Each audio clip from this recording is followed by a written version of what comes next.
Hey everybody, Chodark the Hungarian Seagull King, and today we're playing Robot Vacuum Simulator 2013. That is right, if you thought last week we had reached an epic conclusion of excitement, well let me tell you, this week things are going to get so exciting you're going to have to, I don't know what you're going to do. You're probably going to have to play this game by yourself, alone. So we got campaign, dual mode, credits, and exit game. These are all great features, but I'm going to start out with campaign mode and work my way through them all. Alright, there we go. Now, the game starts a little bit slow. Mainly the frames per second is a little bit slow in the beginning. This is mainly because the game is getting ready all the NPCs that are about to burst out and fight us. But now we're in the game, so we can let the game take us into a next world of excitement and journey. It's the Roomba slowly skittled across the floor. He thought of his family, his parents, who he had left behind in the Roomba rail yards, back in Roombavania. He had told his parents he was going to get a good job, a job filled with promotions and lots of Roomba coins, so he could raise his baby, Rombonya, and his wife, Rombunya. But things had not turned out that way. He had been hired off the train to clean apartments for the wealthy and the rich. And there was hardly any room for moving up. As he sulked across the floor, the smooth jazz music filled his body and reverberated through his metal drones. This was not the life he wanted, but this was the life he had gotten. He had so often thought of his small Roomba baby, Roomba. His small, smooth, gray features, soft, metallic bone structure. He was a beautiful baby.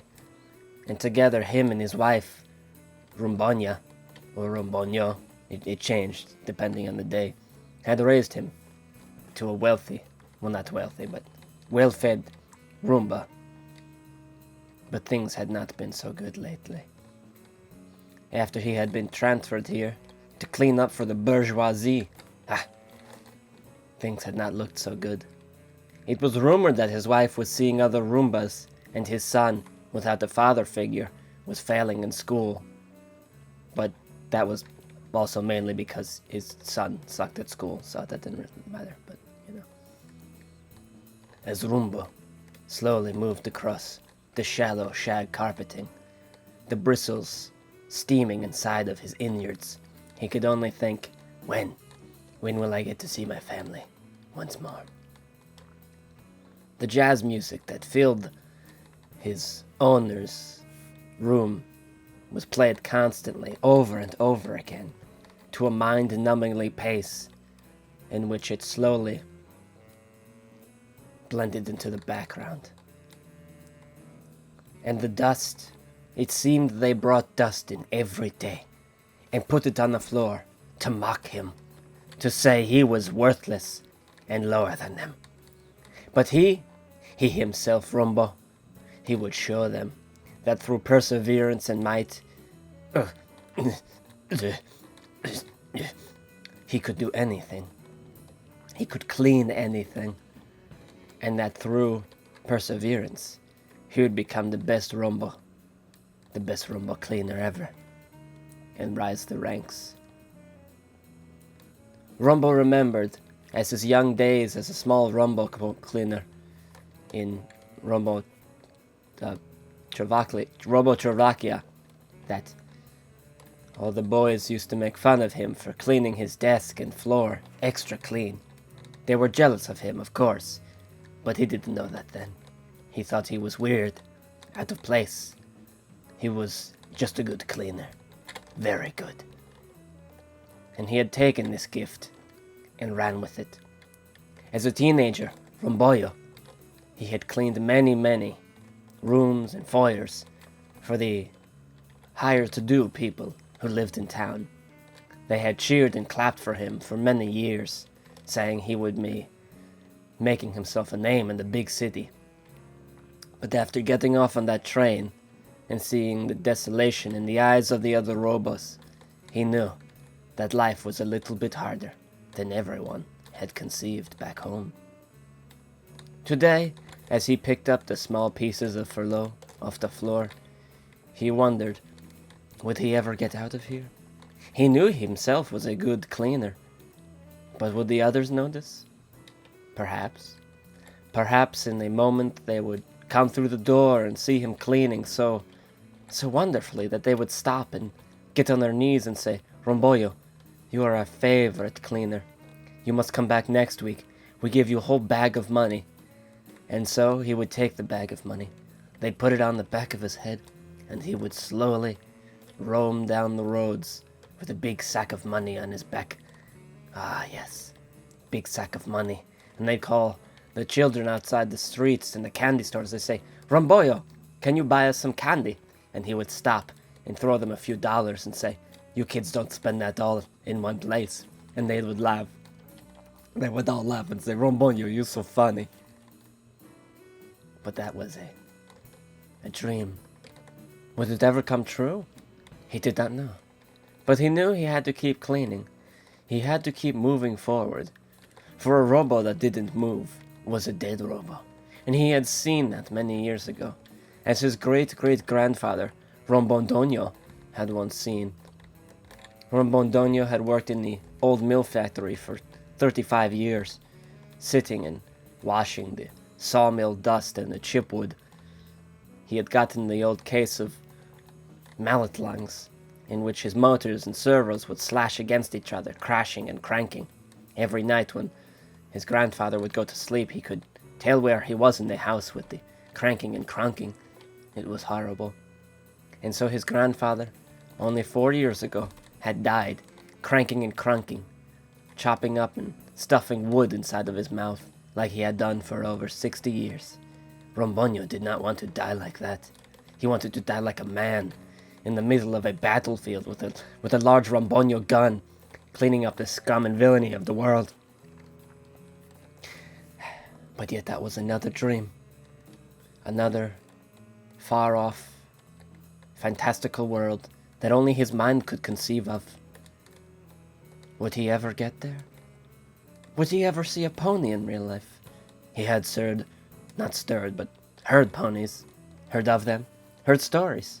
His mother had even read him a story of the great Pony King. Ronboyo thought of the story now. The great Pony King had grown up in a mystical, magical land filled with candy and mushrooms. Oh, fuck.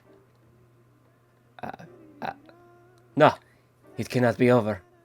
As soon as it had begun, Ronboyo knew. As the black encompassed his sight, with one name badgering in his face, Sebastian Rode Mansgath. Was this God? Was this God? This could not be God, for he was everywhere. Oh, Henrik Belgica Anderson.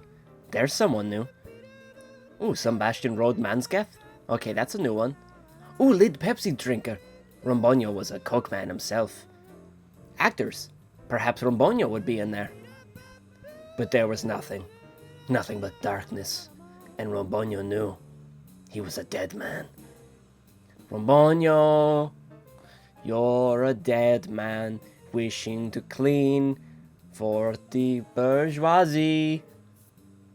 Ronboyo, you're a dead man. Henrik Lillehag, and Steen Henriksen, and Bonnie and the Buckets. Sebastian Rode Mansgath, Sebastian Rode Mansgath. All music performed by Catherine Kursking, Sid Sax, and Olo Thorvin Kirken Bass, and Oliver Anderbesk, and Lars, Sebastian, and Kalle. Moberg accordion. Don't forget the baby drums. Oh, thank you for playing. You're here. That's correct. I found the baby super. It's on the floor. Ronboyo. Ronboyo. Ronboyo. Ronboyo. And as the credits slowly sank to the center of the screen, Ronboyo knew he would have to break through with what they called dual mode. Yes. Ronboyo could see it now. through the eyes of the pestilence, the bourgeoisie had hired another cleaner. Well, this could not be tolerated. This was unbelievable. He had been doing a fantastic job. He stared into the cold, hard eyes of the machine in front of him and slowly rolled up. He sniffed him. "Ah, you smell like shit," Ronboyo said to the piece of shit in front of him. "You come in my house? You want to clean with me? This is crap. This is crap. You never come into my house." Ronboyo slowly backed away, then thought of it wise. The machine pumped towards him, and together they embraced. Ronboyo had never felt such a feeling. He had not seen his wife in many weeks. And the feeling of the electrostatic discharge blowing through their bodies. Oh, she jumped on top of him. "Oh, carry me like a big bag of dirty money," she said. Oh, I will." And Ronboyo, he turned as she mounted on top of him. "Come with me, my love. We shall rule the world." And together they formed into a double pancake. Oh, Ronboyo, the ecstasy in his servos had been like nothing he had ever felt before. With the woman he had just met on top of him, he could only dream of more exciting positions. Oh, but there was a crack at the door. "Get off!" They quickly unlatched themselves. "We must clean. We must clean now. I am a man of fun, but we must clean. You, baby. You go to the other side of the room. You clean. I'll go over here." And as his love slowly marched towards the other side of the room, his heart grew warm as his servos burned up in the night. He knew that there wasn't many positives in this world, and that each one that was given to him he had to hold on to, like a small carrot being nibbled by a even smaller rabbit. And that rabbit would not let go of that carrot. Oh no, that rabbit would do anything for that carrot, for he had not eaten in 12 days, and those people who owned him, they said, "We are not giving you any more carrots, you shit." Yes. And so, he kept moving. He knew he had to clean, and she had to clean, and together they would be the best cleaning duo ever. And he still thought of his son Ronboyo, and his wife Ronboyo, which is just his name, but said over again. And he knew, together, they could clean the world. Perhaps his wife would be open to a non-monogamous relationship, and they could have even more babies. Maybe a son who was good at school, because his baby Ronboyo, he was not very good at school. We mentioned that before. He wasn't very good at it. So yeah, he wasn't very good. Ronboyo had turned his mind off and was cleaning the kitchen. The kitchen had large pieces of dust, and it was his favorite part of the cleaning. It was a room that, unlike the others, was usually modestly clean, well furnished, and the children, they loved to play in there. Ah, yes, the children. That was his favorite part of the job. They reminded him of his own, except they were giants and weren't robots, which was a pretty big difference if you ask me, but Ronboyo didn't care. He's a robot, so it doesn't really matter. He could still smell her on his outer casing, the soft plastic shell. The scent of burnt plastic and melded joints. Ooh, it lingered on his front carapace as he moved underneath the kitchen table. Where was she now? Perhaps she had moved on into the bathroom, taking a wet shower, getting her servos clean. Ooh, the thought sent shivers through his main battery compartment.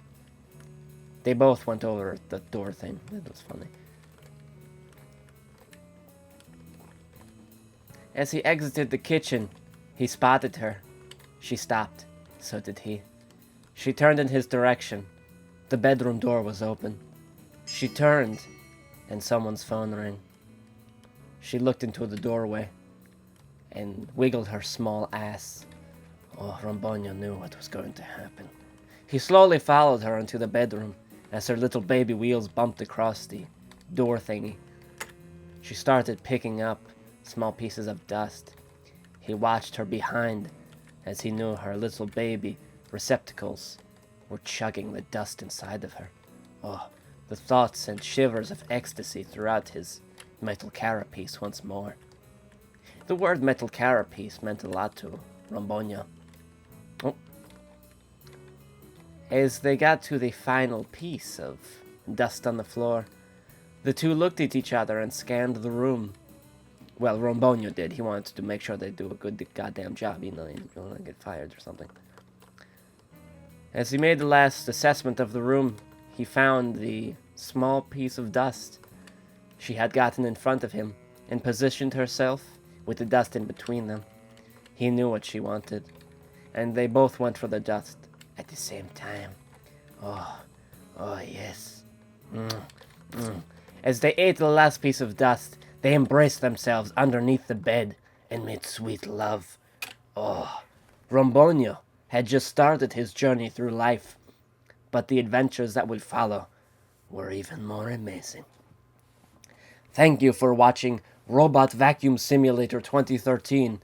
Next week, we'll play a game that's actual... Shut the Ronboyo phone! Next week, we will play a game that is an actual game and not something someone made at 4 in the morning drunk, drinking bonjanjas. It's a real thing. Don't look it up, though. Well, thank you for watching. And yes, you can, if you think this video was too short, you can hit replay button and you get entire video play again. Amazing. Amazing. You enjoy your night. Bye-bye now. And as Ronboyo slowly turned into Borat, the game ended.